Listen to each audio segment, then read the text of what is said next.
My name is Jim Coston, lead pastor of FBC Scottsdale. I want to read to you a couple verses out of 2 Corinthians. 2 Corinthians 1, 8 and 9, Paul says, "We do not want you to be uninformed, brothers and sisters, about the troubles we experienced in the province of Asia.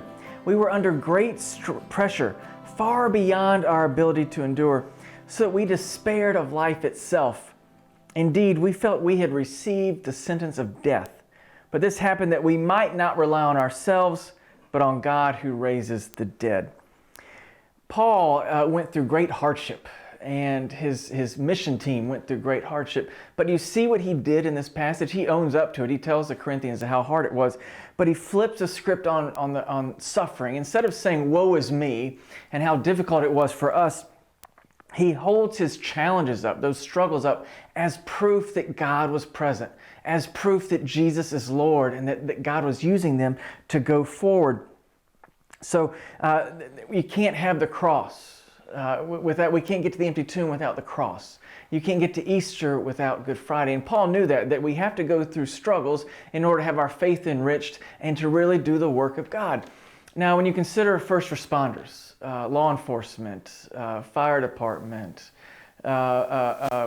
medical personnel, notice that when there's a disaster, they run towards the danger, right? Everyone else is fleeing and running away. They are running toward the danger. That's what Paul says believers are supposed to do here.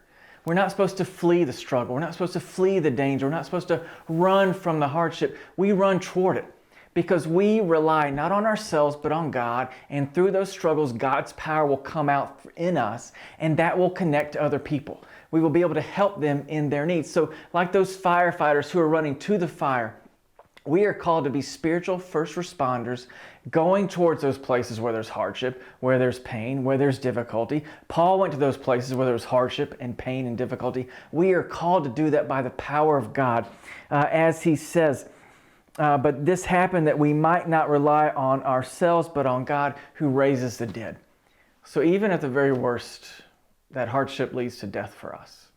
As believers, God raises us from the dead. We are called to be those spiritual first responders. So whatever issues you have around you, if you have a neighbor, a coworker, a family member, a stranger on the street who is dealing with that struggle, that hardship, don't flee that. Go towards that. Be that spiritual first responder and let God's power come through you that it may light them up. Thank you for listening to this devotional.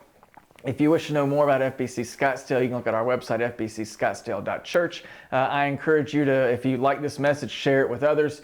Join us in person for worship. You can also support our ministry, FBCScottsdale.church. Blessings to you.